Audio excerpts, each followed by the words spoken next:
तुम्हारी जिंदगी अभी जैसे चल रही है, हो सकता है आने वाले 10 साल बाद ये जिंदगी और भी बदतर हो जाए तुम्हारे एडिक्शंस की वजह से। सोचो तुम अपने फन के लिए एक भूल भुलैया के अंदर जा रहे हो और बिना कुछ सोचे समझे तुम उस भूल भुलैया के बहुत अंदर चले आते हो।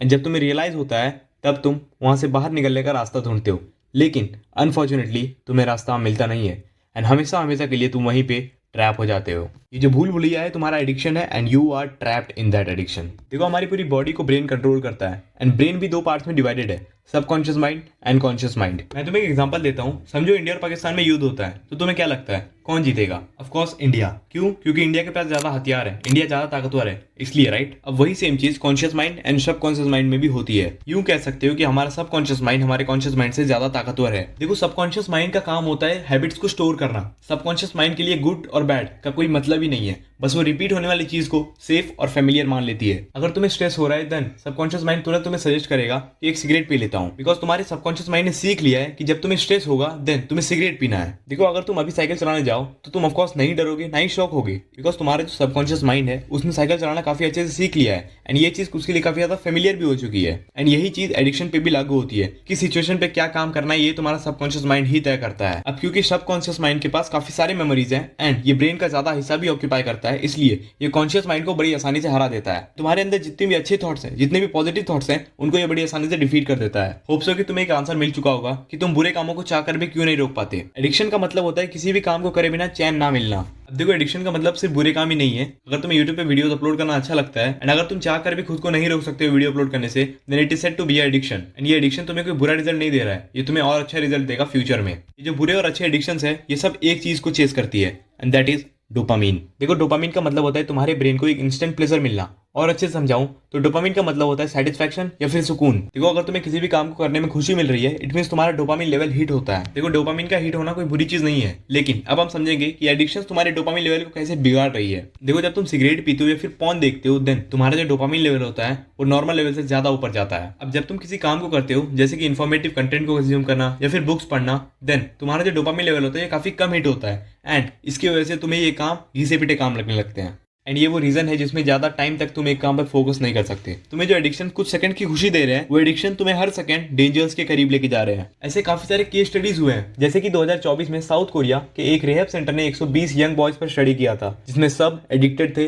पॉर्न या फिर सिगरेट के। एंड इनके results anxiety, depression, real relationships में प्रॉब्लम एंड काफी सारे प्रॉब्लम्स जो कि उनकी पर्सनल लाइफ को अफेक्ट करते हैं। एंड उनमें से 94% लोग उन्हें छोड़ना ही नहीं चाहते थे क्योंकि उनका दिमाग समझता था कि ये एक एडिक्शन नहीं, उनका कंफर्ट जोन है। And here the thing comes, तुम्हारा सबकॉन्शियस माइंड तुम्हारे कॉन्शियस माइंड को कहता है बस एक बार लास्ट टाइम, एंड देन तुम्हारा कॉन्शियस माइंड भी यकीन कर लेता है कि ठीक है एक लास्ट टाइम करते हैं, बट द नेक्स्ट डे तुम्हारी भूख फिर से जागती है एंड अगेन तुम्हारा सबकॉन्शियस माइंड कहता है कॉन्शियस माइंड को, एंड अगेन कॉन्शियस माइंड यकीन कर लेता है एंड ये प्रोसेस चलता ही रहता है। तुमने अपने ब्रेन को एक बहुत अच्छा इक्वेशन दे दिया है, बोर्डम इक्वल्स पेन, इसलिए तुम दोबारा उस डोपामीन के पीछे भागते हो, सुकून के लिए नहीं, दर्द से बचने के लिए। देखो अगर तुम सोचते हो कि ये चीज काफी ज्यादा कॉमन है देन हाँ ये चीज कॉमन है एंड यही कॉमन चीज कॉमन लोगों को काफी ज्यादा कॉमन तरीके से डिस्ट्रॉय कर रही है। यूं समझ लो कि तुम जितने भी बुरे एडिक्शंस को परफॉर्म कर रहे हो उतना ही तुम अपनी बॉडी को बिगाड़ रहे हो। इट मींस तुम भूल भुलैया के और अंदर ही जाते जा रहे हो एंड वहां से निकलना नेक्स्ट टू इम्पॉसिबल है। लेकिन क्या होगा अगर तुम कल से ही इन चीजों को करना बंद कर दो? ये जो सोल्यूशन मैं तुम्हें देने वाला हूँ ये एक कॉमन प्रॉब्लम का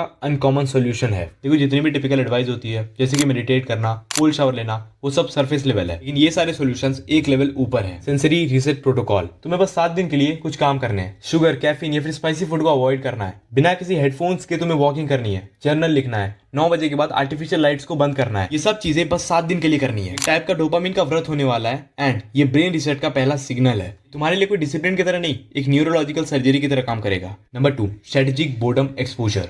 जापान के कुछ क्लिनिक्स में ये टेक्निक होती है, रोज 2 घंटे सिर्फ शांत बैठना। तुम्हें कोई मेडिटेशन नहीं करनी है, तुम्हें कोई म्यूजिक नहीं सुनना है, सिर्फ खिड़की से बाहर देखना है। ये तुम्हारे दिमाग को ट्रेन करता है कि बिना स्टिमुलेशन के भी जिया जा सकता है। Number 3, nerve circuit reversal. जब भी तुम्हें एडिक्शन को परफॉर्म करने का मन करे तुरंत उठ जाओ, 20 सेकंड तक फिजिकल मूवमेंट करो, जोर से बोलो मैं इसका गुलाम नहीं हूँ। ये जो क्रेविंग है उसको इंटरप्ट करता है, क्योंकि क्रेविंग सिर्फ सोच से नहीं होती है, वो होती है बॉडी की मेमोरी। अगर बॉडी का पैटर्न तोड़ दो तो जो क्रेविंग होती है यानी कि भूख 90 सेकंड में डिसॉल्व भी हो जाती है। देखो पॉर्न एडिक्शन सेक्सुअल नहीं है, वो इमोशनल है। जो लोग पॉर्न देखने के लिए एडिक्टेड हो जाते हैं वो असल में जिंदगी से भाग रहे होते हैं। ज्यादा पॉर्न देखना तुम्हारे ब्रेन को डिस्कनेक्ट करता है रियल इंटीमेसी से, तुम रियल अट्रैक्शन को महसूस ही नहीं कर पाते, तुम्हारा जो अटेंशन स्पैन होता है वो बहुत हद तक गिर जाता है और गिल्ट, बिना वजह के तुम्हारे अंदर रह जाती है। देखो, अगर तुम्हें इस चीज से रियली में बचना है तो तुम्हें कोई सुपर हीरो नहीं आने वाला बचाने के लिए, ना ही इसका कोई शॉर्टकट है, कोई परफेक्ट दिन भी नहीं आएगा। तुम्हारे पास सिर्फ दो रास्ते हैं। डोपामिन के झूठे सुकून के पीछे भागते रहो और धीरे धीरे रियल चीज भी तुम्हें बेकार लगने लगती है, या फिर बोर्डम के थ्रू चलो